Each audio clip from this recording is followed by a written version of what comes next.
O governo federal quer liberar mais 28 bilhões e 700 milhões de reais para o auxílio emergencial.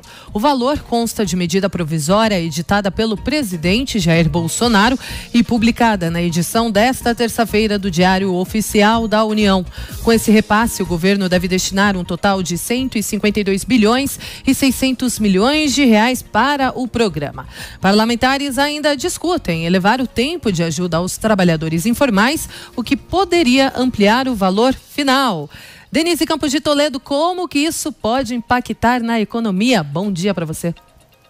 Bom dia, Kalina. Pois é, o governo até resistiu um pouco em relação a esse benefício. Vale lembrar que foi o Congresso que ampliou o valor. Paulo Guedes ainda reluta muito na possibilidade de uma ampliação do prazo de pagamento desse auxílio-benefício. Auxílio emergencial chegou a falar num parcelamento aí de R$200 por mês, depois que encerrar essa fase dos R$600. Agora, o fato é que se percebeu que há um contingente imenso de brasileiros na informalidade que não tinham sequer cadastro nos programas sociais do governo. A liberação de recursos teve de ser muito ampliada por causa disso. Agora, é um fator de sustentação importante até para a subsistência dessa população que, de repente, ficou sem renda. Independentemente de a gente estar vendo vários estados começando a flexibilizar o isolamento social, para a economia retomar de fato, vai levar algum tempo. O desemprego tem crescido, a gente tem vários registros aí que mostram o aumento do seguro-desemprego, então o contingente de desempregados no país tende até a aumentar, independentemente do que se possa fazer na flexibilização. Então, é fundamental que haja essa liberação de recursos. Houve necessidade para fazer frente a toda a demanda pelo auxílio emergencial e há, sim, uma boa possibilidade de o governo ter de prorrogar. Por mais que eles neguem isso, que haja preocupação com a questão fiscal, a questão é de sobrevivência da população, que de repente vai ter de enfrentar uma recessão histórica, com desemprego muito elevado, e não se sabe se esses autônomos, aqueles que trabalhavam por conta própria, vão voltar a ter renda apenas pelo fato de haver essa flexibilização. Então é uma situação ainda em aberto. Por enquanto, o governo está fazendo frente a essa demanda que foi muito maior do que se esperava. Ô Denise, e a prévia da inflação foi divulgada nesta terça-feira, né, com deflação no mês de maio. Como que isso impacta o mercado?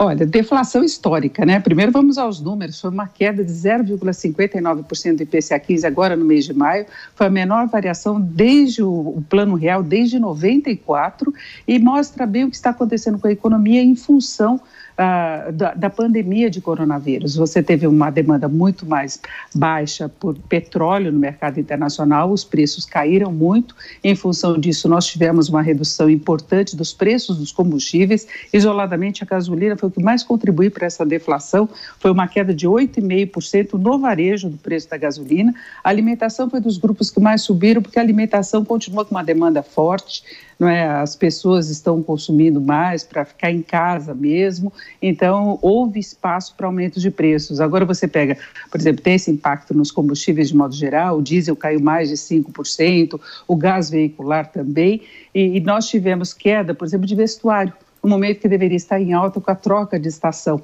Né? Então, inverte todo aquele movimento sazonal que costumamos ter nesta época do ano. E aí nós temos a inflação em 12 meses em apenas 1,96%. Ela está muito abaixo do piso da meta, que é 2,5%. Isso abre espaço, sim, para mais cortes da taxa básica de juros, porque o objetivo do Banco Central ao calibrar os juros é dar algum fôlego para a economia, para calibrar também o ritmo de consumo, para fazer com que a inflação fique nos parâmetros aí da meta. Vai ser difícil ele conseguir isso, não é só a redução da taxa Selic que vai fazer com que a economia reaja, com que os consumidores passem a comprar mais, mas fica aberta essa possibilidade sim de novos cortes da Selic, o que é positivo até na retomada depois da atividade. A gente ainda tem problemas aí no canal de transmissão, de redução do custo efetivo do dinheiro na ponta final, tem problemas inclusive para liberação de crédito para as empresas, mas juros mais baixos com inflação mais baixa são uma combinação aí que pode ajudar, né, o consumidor a gastar mais, reduz custos para as empresas, paralelamente a todas as dificuldades impostas pela pandemia. E para a gente fechar, como é que está se comportando o mercado financeiro nesta terça-feira? Muito bem, assim como aconteceu ontem. Nós temos o dólar na abertura novamente em queda de 1,38%. Cotação de venda do comercial está na faixa dos R$ 5,38, o que parecia bastante provável algumas semanas atrás, quando nós tivemos aquela disparada. O dólar chegou a quase R$ 6. Isso tem relação com o ambiente externo. No exterior, o mercado também muito positivo. O mercado trabalha aí acompanhando a retomada da atividade em várias economias, na Ásia, na Europa, nos Estados Unidos, sempre com aquela cautela, mas do lado da pandemia há um certo ânimo com relação ao avanço de pesquisas em torno de vacinas e medicamentos para combater a pandemia. Então o mercado está com esse clima mais favorável, bolsas em alta no exterior, petróleo também subindo, e isso permite essa recuperação que nós tivemos, pelo menos ontem, da bolsa aqui no Brasil, uma alta muito forte de mais de 4%.